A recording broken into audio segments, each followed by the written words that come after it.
capital is really important. Let me jog your memory. 265 lakh kids take the class 10th exam every year. 105 lakh fail.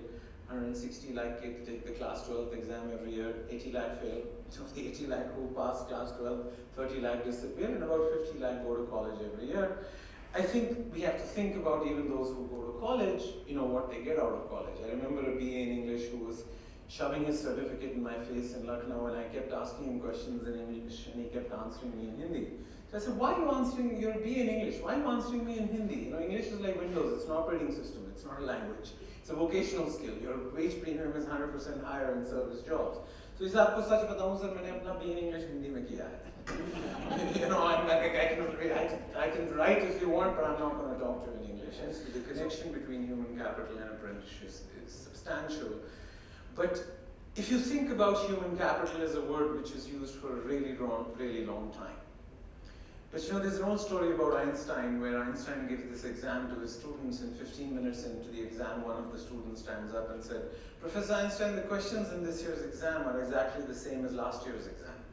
He says, don't worry, the answers are different this year. He had changed physics in that year. And I think the definition of human capital is exactly, the question around human capital is exactly the same. How do you build it? Who is responsible for building it? How do you build it cost effectively? Who pays for the building of human capital? But the answers are very different now. It's not clear that employers can manufacture their own employees, but it's also not clear that the government can manufacture employees to specification. There is a market failure in skill development and financing, right? Most of us know that. Employers are not willing to pay for training or candidates, but they're willing to pay a premium for trained candidates. Candidates are not willing to pay for training, they're willing to pay for a job.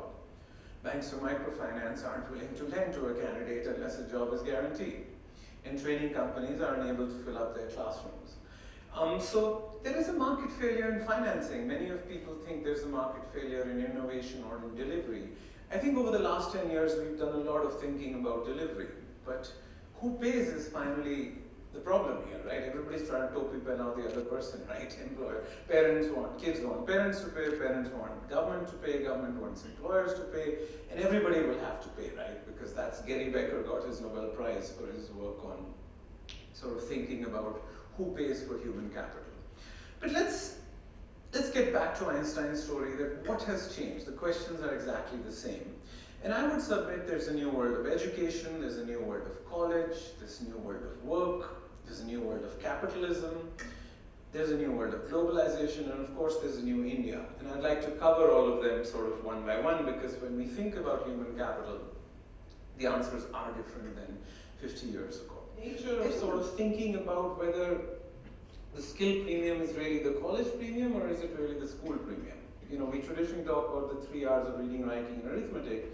And if you add the 4th R of relationships or soft skills, then actually at the bottom of the pyramid today, your school premium, what you had learned in 12 years may be more important than what you learned in the 3 years of.